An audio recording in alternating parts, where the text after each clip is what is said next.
लड़के के हाथ पैरों पर अचानक नीले निशान उभरने लगे थे। हर बार जब भी उसका हाथ पानी से छूता उसकी त्वचा पर चमकदार शल्क उभर आते और उसकी उंगलियों से हल्की बिजली की चमक फूटने लगती।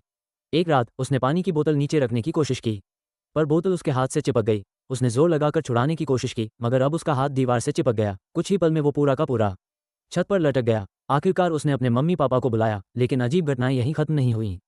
अब उसे रोज लीटरों पानी पीना पड़ता था और स्कूल की स्विमिंग रेस में उसने विश्व रिकॉर्ड तोड़ दिया। उसके नीले निशान कभी दिखते कभी गायब हो जाते। उसके दोस्तों ने उसकी त्वचा की परतों का विश्लेषण किया और निष्कर्ष निकाला, वो जलपरी का बेटा है। लड़के ने सच्चाई जानने के लिए अपने मम्मी पापा से पूछा। आंखों में डर और झिझक के साथ उन्होंने कबूल किया। हमने तुम्हें समुद्र तट पर पाया था, एक बच्चे की तरह बहता हुआ। लड़का उसी जगह पहुंचा, लहरों के बीच एक सुंदर जलपरी उभरी। वो उसकी असली माँ थी। अचानक उसे तेज दर्द हुआ और वो जमीन पर गिर पड़ा। उसके हाथ पैरों पर फिर से नीले निशान फैल गए। उसकी माँ तुरंत उसकी ओर तैर कर आए, पर तभी एक मछुआरा वहां पहुंचा और लड़के को पकड़ लिया। जब लड़का होश में आया, वो मछुआरे की नाव पर था। मछुआरा उसे इस्तेमाल करना चाहता था ताकि उसकी जलपरी माँ को फंसा सके। जैसे ही माँ अपने बेटे को बचाने आए, मछुआरे ने एक विशाल जाल समुद्र में फेंक दिया। जलपरी फंस गई, पानी के भीतर तड़पती हुई।